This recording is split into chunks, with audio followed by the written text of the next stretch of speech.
When I was a child, years and years ago, people told me the largest financial decision that most people would ever make is the house that they bought. 34 years later in the financial services industry and helping, I don't know how many people go through the decision of when to take retirement, when to retire, when to take their 401ks out. I can tell you that one of the biggest decisions people make is when to turn on the Social Security income flow. Jamie Burton and I are going to discuss that today on Consider This Program, the things that you need to be aware of.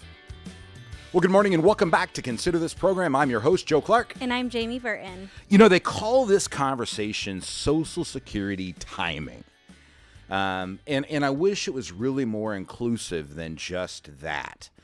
Here's what I'll tell you, and then I'm going to let Jamie start with her breakdown of Social Security. The deal is pretty simple. If you have no other assets, if you agree to die on time, right? So for me at 54, that means I have to die at 84 and a half, right? Mm-hmm. If you have no other assets, you agree to die on time, and you think the tax rates are consistent, when you take Social Security, in my opinion, doesn't matter. If, however, you do believe that you have other assets, which you would obviously know, you're not willing to die on time, right? Now, oddly enough, some of us think we're going to die sooner. I would challenge you and say, listen, if you're taking the time to listen to the show, there's a pretty good chance you weren't at a bar at 3 o'clock last night, right? You're competing against 330 million other people who've probably not had the same access to health care, the same access to the many of the benefits that you and I have been, fortunate enough to receive. But if you think the tax rates are going to change, you're going to outlive normal life expectancy, or if you have other assets, when you take Social Security is critical. And do not allow somebody to put you in a silo decision. If somebody doesn't ask those 3 questions, or at least give you those 3 things to contemplate, then they don't know what they're doing when it comes to Social Security planning. It's not as simple as looking at it as what I call a silo decision, where you're looking at it as an individual thing. So with that, I will turn it over to Jamie Burton, one of our senior advisors in the Lafayette office. Yeah, so one of the biggest objections that I get when talking about Social Security timing with the families that we take care of is, Jamie, I have been working for 30, 35, 40 years. I have been paying into Social Security that entire time, and I want to make sure that I get my benefit out. I don't want to have paid into this program for all of this time to not get out what I put in.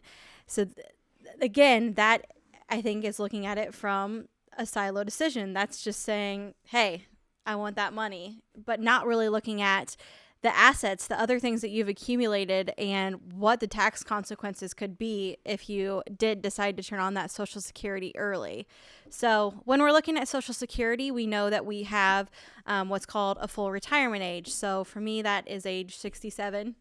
Is it also for you? Yep. 67, yeah. So what that means is once you hit that full retirement age, you get your full retirement benefit, Social Security benefit. So if you decide to turn on Social Security income before that full retirement age, each year that you take early, you lose 6% of benefit. On the other hand, if you wait until after your full retirement age, you gain an 8% benefit each year up to the age of 70. So that can be a huge benefit if you're able to wait that long. What really that depends on is, are you in good health, and do you have other assets that you have accumulated that you can live off of to extend that period of taking Social Security? So when we look at Social Security, it is a benefit that impacts every American, mm-hmm. right? There really are 2 types. There's Social Security, which is retirement, and Social Security disability. And you need to be aware of both of those. So you'll every now and then hear somebody talk about fully insured or currently insured. Fully insured means you have 40 quarters. So every year, the Social Security Administration tells us how much money you have to make over the course of a year to be able to earn all 4 quarters. One of the confusing things for people is they think they have to earn that each quarter. No. You have to earn, if you earn that the first week in January, you can still be fully or currently insured. Currently insured means you've got 40 quarters out of the last 10 years, right? That's the only way you're supposed to be able to get Social Security disability if something were to happen. Jamie, you whooped out some double curse of knowledge there. Oh, okay. Right? Okay. And it's just because you know this so well that it's very, very, very easy. So when you say I can take Social Security early, what does that mean? What age? 62. 62. So it doesn't matter how old you are, you can always take Social Security at age 62. And right now, it doesn't do me any good to wait past what age? 70. In fact, if I fail to register, they're going to send me checks back to age 70, right? Because you can't even delay it, right? So when we talk about my income that comes from Social Security, how much am I paying in? Oh, you know the answer to this. Is it 3.8? 7.65%. Okay. And then I'm putting in another 7.65% Yes. for both me and you. Yes. Right. Now, part of that is the 1.9% that goes to Medicare, right? Here's where people get confused in the Medicare and Medicaid thing. I'm putting in, so you have a percentage that goes in for your Social Security that you pay in. That's where that lady was talking about wanting her money back. Yes. Right? And I'm putting in a percentage of where, as the quote unquote employer, where I have to match it, right? And then we have the same for the Medicare part. And it is a substantial amount. You know, as a financial planner, the majority of people do not save, right? I think it's 5.62 if I did the math right. Most people do not save the 5.4 or whatever it is to go into any retirement plan, right? So this is a big, and it is coming out of their check. And I've heard people who really don't understand economics argue and said, Joe, if you didn't have to pay the 5.4, you'd pay Jamie more. Therefore, she should get a raise and we should eliminate the Social Security program. Both of those would be a really bad concept. But there are those among us that don't understand economics that are walking along that way. So you've got your Social Security, right? So tell me, if you can read the thing on here, we talk about a $500,000 differential if you do this correctly or if you do it incorrectly. Where does that $500,000 come from? Well, it comes from not only losing the 6% of benefit that you would lose if you draw early at the age of 62 or in between, the 8% of gain that you get each year if you wait till age 70, and then also taxes. So we know that Social Security can be taxed up to 85% based on what your tax return is telling the IRS and how much income you're having to put on that tax return. We also know that at the age of what is now 72, that was changed with the Secure Act at the end of December 2019, that the IRS is going to start telling you that you have to take money out of your tax deferred accounts. And when you take that money out, you're going to have to be paying income taxes based on whatever tax brackets, whatever the government has decided the tax rates are going to be at that time. So you really don't have control when it comes to that.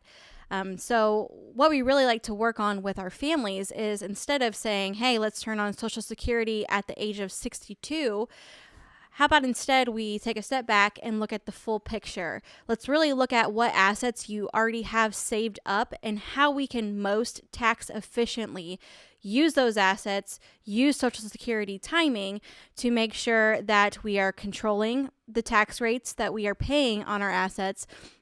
We're controlling the income that is hitting our tax return at the time, and just making the most of our tax situation that we know we're in right now. Brilliantly done. Thank you. So you can either look at this as dealing with assumption or with extrapolation. I feel more comfortable calling it extrapolation than I do assumption. Right, so I go back at 54. I go back to 8th grade, living room on Glenwood, 4209 North Glenwood, Muncie, Indiana.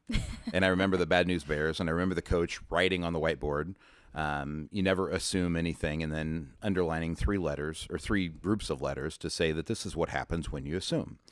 Well, when we do retirement planning, Jamie has to extrapolate, right? We're going to take what you have in terms of your assets. We're going to have an assumed or extrapolated rate of return, an assumed or extrapolated rate of inflation, a tax rate, and your life expectancy to say whether you have enough money or you don't have enough money. And when we talk about Social Security being a $500,000 faux pas, that's when somebody didn't understand those 4 components. They looked at it and they took it early. And I remember, I almost fell out of my chair. I remember the first time 2 teachers walked into my office. They were in Kokomo, Indiana. And I had this brand new Social Security software, and I was able to run in their numbers. And the extrapolated amount of income differential for them waiting to 70 versus taking it at their retirement age, which at that point in time was 65, the difference was over $500,000. And I watched the pain and suffering that they went through to get $500,000 into their 403B, and to think about them making a decision quickly because of somebody's lack of guidance. It was overwhelming. And there are things that drive me to do more in this business than others. That was one of those days. It's probably why I'm still in the radio. I do not like people making mistakes. We help reduce financial regrets. And if they would have taken it wrong, it would have been a financial regret. Give us a call at 800-928-4001 or go to yourlifeafterwork.com. We'll take a break and be right back.